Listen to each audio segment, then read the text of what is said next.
اگر کوئی کہے کہ میں نے محنت سے مال کمایا ہے، اس پر صرف میرا حق ہے، جبکہ قرآن کہتا ہے کہ اس پر اللہ تعالیٰ کا بھی حق ہے، وہ شخص یہ بات ماننے کو تیار نہیں، اس کا عقلی و لاجیکلی جواب کیا ہوگا؟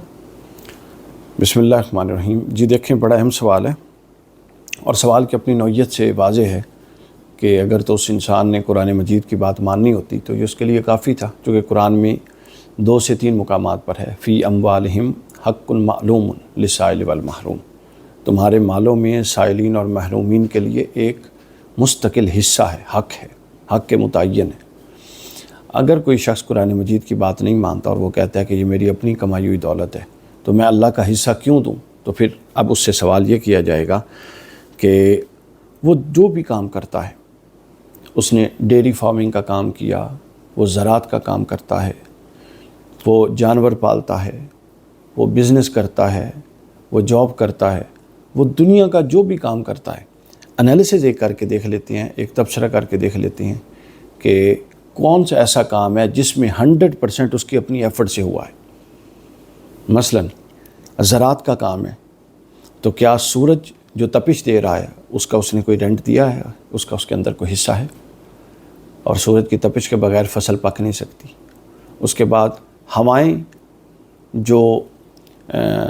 غذائیات فراہم کر رہی ہیں اور جو ماحول فراہم کر رہی ہیں پودے کو پروان چڑھنے کا، کیا اس نے ان ہواؤں کو چلانے میں کوئی اس کا حصہ ہے؟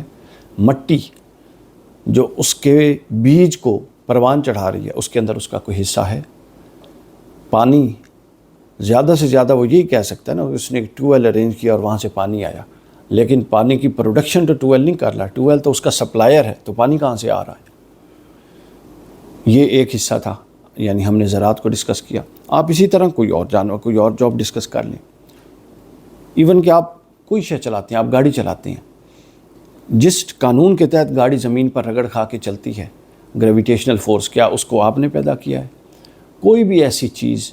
جو آپ کام کرتے ہیں وہ اس کائنات کے اندر موجود قوانین کی محتاج ہے۔ آپ ہوا میں سانس لیتے ہیں اس پر بیٹھ کے کاروبار کرتے ہوئے، آپ سورج کی روشنی کو استعمال کرتے ہیں، آپ زمین کو استعمال کرتے ہیں، کیا یہ زمین آپ نے بچھائی ہے؟ تو گویا آپ کوئی بھی کام لیں گے تو ہر کام میں آپ کا حصہ زیادہ سے زیادہ 30% ہوگا، آپ کی ایفرٹ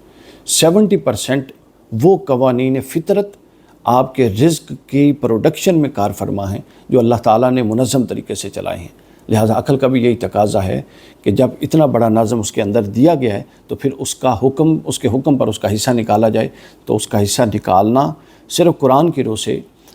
لازم نہیں ہے، بلکہ اس کا حصہ نکالنا عقل کی روح سے بھی لازم ہے، جیسا کہ میں نے وضاحت کر دی۔